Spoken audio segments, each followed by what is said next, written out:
It's time for a look at the stories that have made the CNSnews.com Best of the Week. We all know that the advent of email has hurt the U.S. Postal Service, and that organization has been struggling to overhaul itself for its future. But while many people simply use email, there are certain individuals that are preferring to use the Postal Service, according to the U.S. Attorney General. The Postal Service, the mails, are being used to facilitate drug dealing. And we need to work with the Postal Service to come up with ways in which we get at that problem. It is shocking to see the amount of drugs that get pumped into communities all around this country through our mail system. That testimony coming before Senate Appropriations Committee hearings on Thursday. Surprising? Well, certainly. But how about if you called for assistance for a state Obamacare exchange and you ended up hearing, "Ladies, to talk to interesting and exciting guys free. Press 1 now."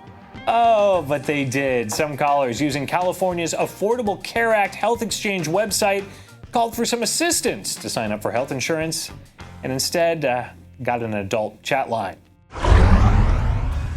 Mistakes like putting the phone chat line number on the Obamacare Exchange website might make you wonder if someone might have been smoking something while working on developing that exchange site. Well, the number of chronic marijuana users on the whole, now that's defined as people who used it 4 or more days in the past month, well, that has increased 84.3%. That's according to a Rand Corporation report, a report commissioned by the White House. Now, according to the report, chronic marijuana users climbed from 7 million in 2000 to an all-time high of 12,900,000 in 2010. The days and hours for early voting have changed all across the state of Ohio. Among those changes, early voting is now from 8 a.m. to 5 p.m. on weekdays, and absentee ballot casting is only for 2 Saturdays. These rules are uniform and they're racist. I believe that. I believe that. They cannot make me believe that they do not understand how important the right to vote is to me and people like me.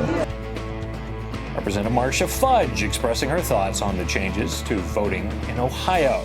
Now, a law that always seems to change is Obamacare. And this week, a president who is not prone to victory laps. It's not something that the president does. Took a victory lap. 7.1 million Americans have now signed up for private insurance plans through these marketplaces. 7.1. The number, 7.1 million signups, well, that's certainly being called into question for a number of reasons, but some are really wondering what pushed that number.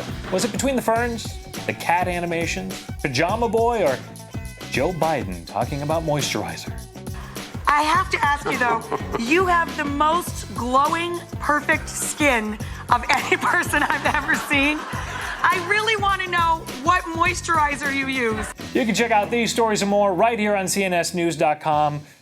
We do want to change the tone here. We want to leave on a serious note. As many of you know, an Iraq war veteran being treated for mental illness opened fire Wednesday on fellow service members at the Fort Hood military base.